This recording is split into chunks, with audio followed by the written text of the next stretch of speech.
Mister Fedele, dopo Dorlazzate Pavia terminata 2-1 per la formazione ospite, mister, la gara comunque non avevate approcciato male perché la squadra è sempre stata in campo, poi quei 2 gol praticamente subiti ai primi tiri in porta, ma la squadra non ha comunque mai mollato fino alla fine.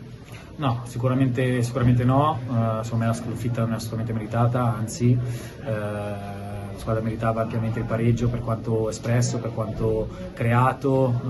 mi ricordavano giustamente prima 14 calci d'angolo, oltre a un possesso palla importante, efficace, non soltanto fine a se stesso.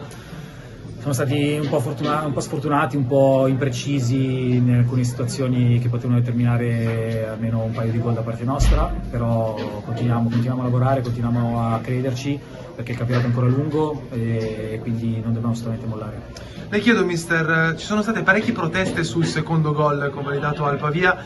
lei sostiene che quello fosse fallo e secondo lei era un gol da annullare? Sì, io ho rivisto anche le immagini e il contrasto è stato sicuramente un contrasto energico da parte di tutti i giocatori, però l'utilizzo delle mani dal mio punto di vista non è consentito per prendere posizione, quindi chiaramente Marioli è stato decisamente sbilanciato dal contatto, l'arbitro non ha ritenuto di fischiare, è un errore dal mio punto di vista grave perché comunque scontri diretti, partite così importanti, così tese non devono essere decisi da episodi arbitrali,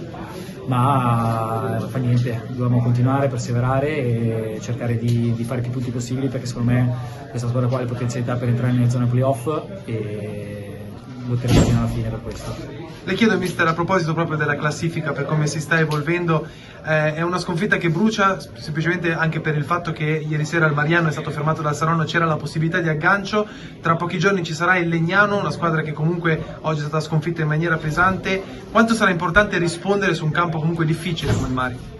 Ma guarda, sono contento che la partita si svolga non tra una settimana ma tra 3 giorni, perché vuol dire che la squadra ha la possibilità subito di rimettersi in campo